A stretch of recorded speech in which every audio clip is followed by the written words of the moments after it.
Açığı neçə gün idi Əli Mirəliyevin vəziyyətinin pis olduğunu deyirdilər, inanmırdım da.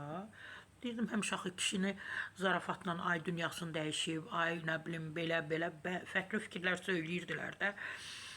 Belə şou yaratmaq üçün, nə bilim şoklar etmək üçün. Amma indi qızı deyib ki, Samirə Mirəliyevə, bəli, atamın vəziyyəti ağır idi. İndi qənaət baxışda artıq bir palataya, otağa köçürülübdü.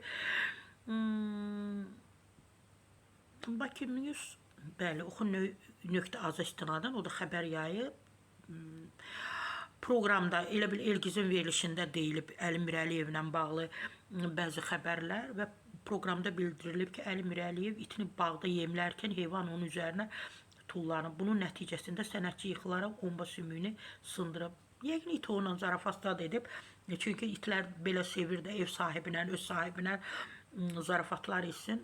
Əli müəllim də cavan kişi deyil ki, yaşlı adamdır. Yəqin özünü saxlaya bilməyib, ayağı sürüşüb. Gücü çatmayıb, yıxılıb. Bəli, doğrudan da hadisədən sonra Mirəliyevi xəstəxanaya yerləşdiriblər. Əməliyyat olunaraq müğənniyə protez qoyulub. Onun hazırda, yəni olub, reanimasiyada olub, amma qızı deyir ki, palataya köçürülüb. Əli müəllim, Allah sizə şəfa versin. İtinə zarafat etməyin də, Əli müəllim. Bu itinə zarafat etmək olur. Yəqin zarafatlaşmışsınız, bir-birinə şaka yapmışsınız. O da bu şakanı başa düşməyib, sizə güc göstərib, ayağını sürüşüb yıxılmışsınız. Etməyin bunu. Allah sizə şəfa versin.